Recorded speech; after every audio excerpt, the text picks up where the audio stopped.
When Whitney Houston's voice cracked on the highest note of I Have Nothing, 15,000 people held their breath. What happened next became the most beautiful moment in concert history. But what nobody knew was that this wasn't the first time Whitney's voice had betrayed her that week. Before we dive into this incredible story, make sure to hit that subscribe button and ring the bell for more untold stories about music's greatest legends. And let us know in the comments if you've ever witnessed a live performance that gave you chills. This isn't just a story about a technical glitch. This is about how vulnerability can become strength, how a backup singer's quick thinking saved the night, and how sometimes the most memorable performances are the ones that almost don't happen. It's about the secret Whitney had been hiding from everyone, including her closest friends. November 15th, 1994. London's Wembley Arena was buzzing with anticipation like a hive ready to explode. Whitney Houston was at the absolute peak of her powers, or so everyone believed. The Bodyguard soundtrack had dominated the charts for 2 years straight. I Will Always Love You was still being played on every radio station around the world, and Whitney was selling out arenas faster than tickets could be printed. But behind the glamorous facade, the voice was struggling with something she'd never experienced before. Lisa Thompson had been Whitney's backup singer for 3 years, ever since that audition in 1991, when Whitney personally chose her from over 200 candidates. Lisa had stood behind the voice through countless performances, watching Whitney effortlessly hit notes that other singers could only dream of reaching in their sleep. She'd learned every run, every breath, every subtle variation that Whitney brought to each song. But more importantly, Lisa had learned to read Whitney's moods, her fears, and her perfectionist tendencies. What Lisa didn't know was that Whitney had been visiting a throat specialist in secret for the past month. Dr. Patricia Chen at the London Throat Clinic had been monitoring Whitney's vocal cords, which were showing signs of strain and inflammation that concerned everyone involved. Whitney had been pushing her voice to its absolute limits for years, performing almost non-stop, recording album after album, and the toll was finally beginning to show. But tonight was different. Tonight felt electric in a way that made Lisa's skin tingle with anticipation. The concert had been flawless up until that point, almost suspiciously perfect. Whitney had opened with I Want to Dance with Somebody, bringing the entire arena to their feet in a wave of pure joy. She'd sailed through How Will I Know, her voice crystal clear and powerful, hitting every note with the precision of a master craftsman. During Greatest Love of All, there were actual tears streaming down faces in the audience as Whitney's vocals soared through the massive venue like a bird finding its wings for the first time. But Lisa noticed something during the 15-minute costume change before I Have Nothing. Whitney was unusually quiet, almost withdrawn. She was drinking more water than usual, and Lisa caught her doing vocal warm-ups in the corner, something Whitney rarely needed to do mid-show because her voice was always ready, always perfect, always there when she needed it. The other backup singers, Maria Santos and Jennifer Cole, had noticed it too.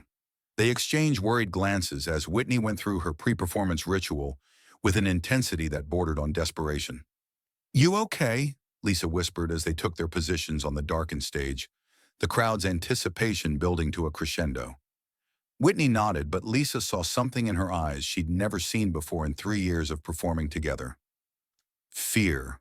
Raw, undiluted fear that seemed to cut right through the voice's usually unshakable confidence. "My throat's been feeling strange all week," Whitney admitted quietly, so quietly that Lisa had to lean in to hear her over the crowd's growing excitement. "But I can't let them down."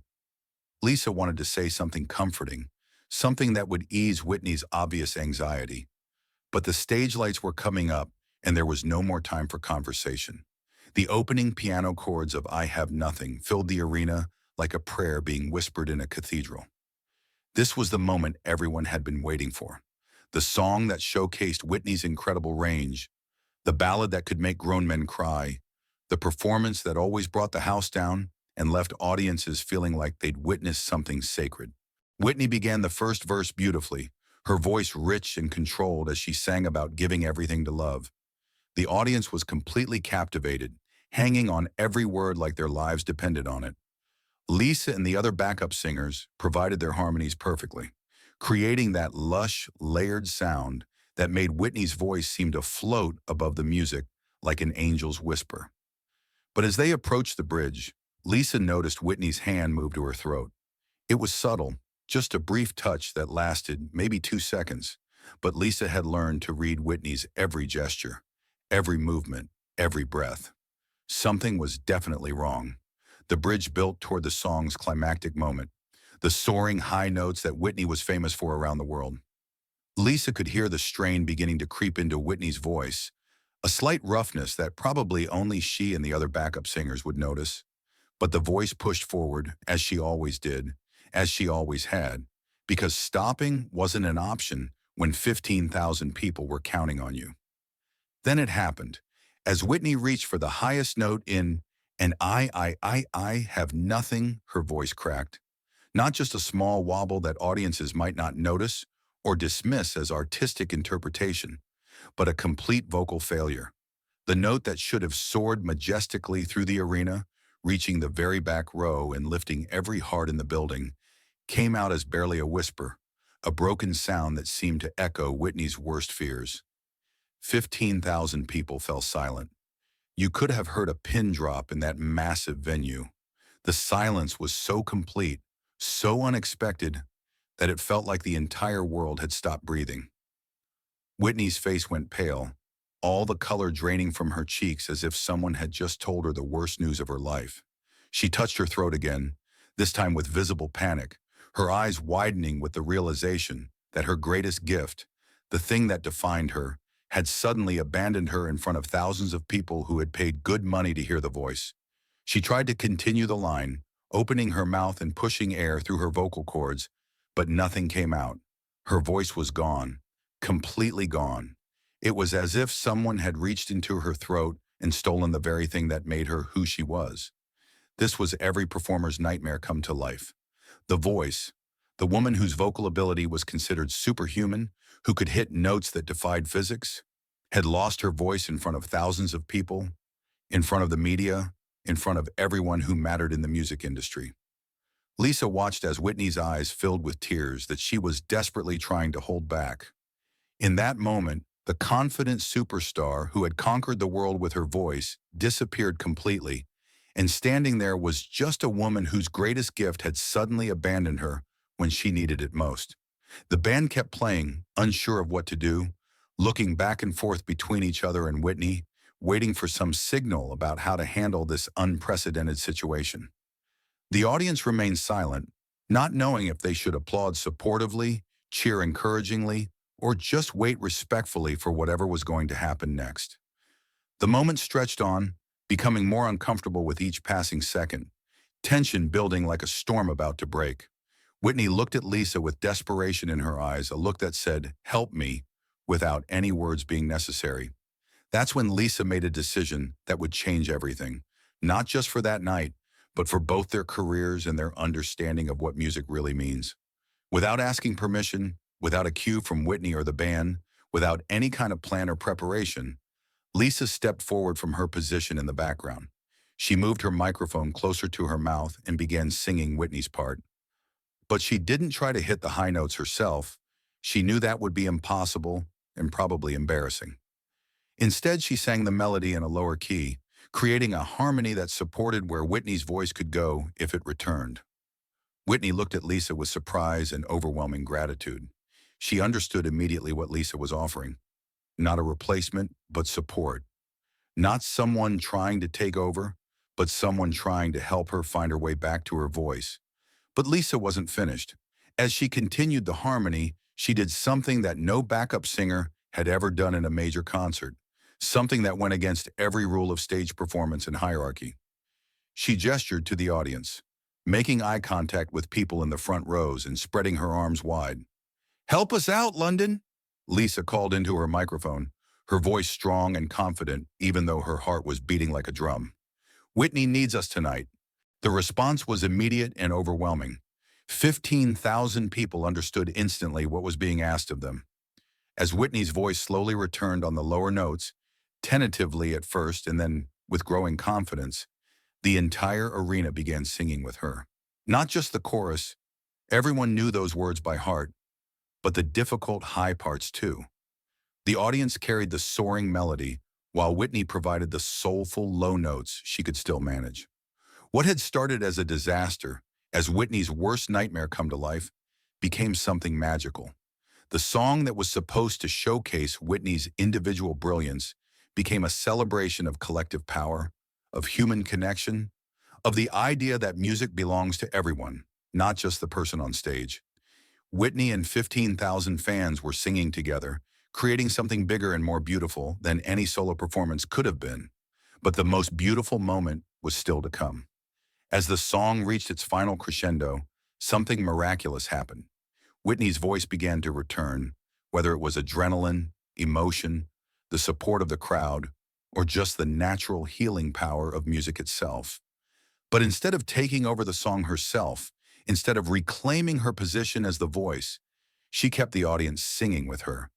She began to conduct them, moving her hands like a choir director, encouraging different sections of the arena to sing different parts. The left side took the harmony, the right side took the melody, and the middle section provided a bass line that resonated through the entire building. For the final "I Have Nothing," Whitney and 15,000 voices rose together in perfect harmony. The sound was unlike anything Lisa had ever heard in her life. It wasn't just beautiful, it was transcendent. It was spiritual. It was the kind of music that reminded you why human beings started singing in the first place.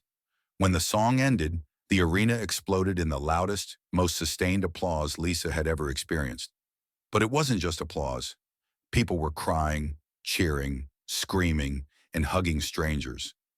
They had been part of something special, something unrehearsable, something completely real and authentic in a world that often felt manufactured and fake. Whitney stood at the microphone, tears streaming down her face, no longer embarrassed by her vulnerability, but transformed by it. "Thank you," she whispered, her voice still weak but full of emotion. "Thank you for saving me tonight. Thank you for reminding me what this is all about." The crowd's response was deafening. They had witnessed vulnerability from someone they thought was invincible, and they had responded with love, support, and their own voices. They had become part of the performance instead of just consumers of it. Lisa watched from her position, tears in her own eyes, knowing she had just experienced the most important moment of her career. Not because of anything she had sung perfectly, but because of what she had helped create, a moment of pure human connection that none of them would ever forget. After the show, Whitney found Lisa backstage in the dressing room area. The adrenaline was still pumping through both of them, and Whitney was still emotional from what had just happened. "I don't know how to thank you," Whitney said, grabbing Lisa's hands and holding them tightly. "What you did out there, I've never experienced anything like that." "You don't need to thank me," Lisa replied, but she was crying too. "That's what we're here for. That's what backup singers do. We back you up." But Whitney shook her head vigorously. "No, what you did tonight went way beyond that. You saved more than just the show. You reminded me what music is really about. You reminded me that I'm not alone up there." The next morning, every entertainment reporter in London was calling the performance legendary. But they weren't writing about Whitney's vocal perfection or technical mastery. They were writing about her humanity, her connection with the audience, and the magic that happened when things went beautifully wrong. "Last night, Whitney Houston didn't just perform for her audience," wrote The Guardian's music critic. "She performed with them. In a moment of vulnerability, she found strength. In apparent failure, she discovered something more beautiful than technical perfection. It was a master class in how to turn crisis into connection." The bootleg recording of that performance became one of the most sought-after Whitney Houston recordings among collectors worldwide. Not because of vocal pyrotechnics or technical brilliance, but because of the raw emotion and human connection captured in those 4.5 minutes of pure magic. Lisa Thompson's quick thinking that night launched her own solo career. Record executives who had been at the show recognized that her ability to think under pressure and support other artists was exactly what the music industry needed. Within 2 years, Lisa had her own recording contract and was working with some of the biggest names in music, but she never forgot the night that changed everything. But more importantly, that night changed how Whitney approached performing for the rest of her career. From that point forward, she made audience interaction a bigger part of her shows. She would often tell the story of London and ask crowds to sing with her, not just during sing-alongs, but during her biggest, most challenging songs. That night taught me something I should have known all along, Whitney said in a 1995 interview with Rolling Stone. My voice is a gift, but music is about connection. The voice that night wasn't just mine. It belonged to everyone in that room. And you know what? It was more beautiful than anything I could have done alone. The incident also changed how the music industry thought about live performance and the relationship between stars and their supporting cast. Backup singers began to be seen not just as vocal support, but as essential partners who could adapt and save shows when unexpected things happened. Lisa Thompson continued working with Whitney for the rest of the 1990s, and their professional relationship became a genuine friendship built on mutual respect and shared experience. Whitney often credited Lisa with teaching her that strength isn't about never failing. It's about how you respond when you do. In 1999, Whitney dedicated her album, My Love Is Your Love, to Lisa and all the voices that lift us up when ours falters. It was a public acknowledgement of what had happened that night in London and how it had changed both their lives. When Whitney died in 2012, Lisa was one of the speakers at her memorial service. Whitney taught me that the most beautiful music happens when we're vulnerable enough to let others in, Lisa said through her tears. That night in London, when her voice left her, she found something bigger than any voice. She found connection. She found community. She found love. Today, Lisa Thompson runs a music therapy program for children with speech difficulties. She teaches them that losing your voice doesn't mean losing your power, and that sometimes the most important singing happens when we invite others to join us. The Wembley Arena performance has become legendary not just among Whitney Houston fans, but among musicians worldwide. It's studied in music schools as an example of how to handle crisis, how to connect with audiences, and how vulnerability can become the foundation for something beautiful. Music history is full of perfect performances, flawless recordings, and technically brilliant shows. But the night Whitney Houston lost her voice and found something bigger reminds us that the most memorable moments are often the most human ones. Sometimes the best performances happen when everything goes wrong. Sometimes losing your voice helps you find your true power. And sometimes the most beautiful music is the kind that brings 15,000 strangers together to lift up someone who has lifted them up countless times before. That's what happened on November 15th, 1994, when Whitney Houston's voice cracked and Lisa Thompson stepped forward, and 15,000 people discovered that sometimes the most powerful voice is the one that invites others to sing along. If this story of resilience, teamwork, and the power of music moved you, make sure to like this video and subscribe for more incredible stories from music history.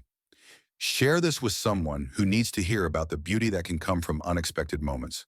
And remember, the next time your own voice fails you, there might be someone ready to help you find it again.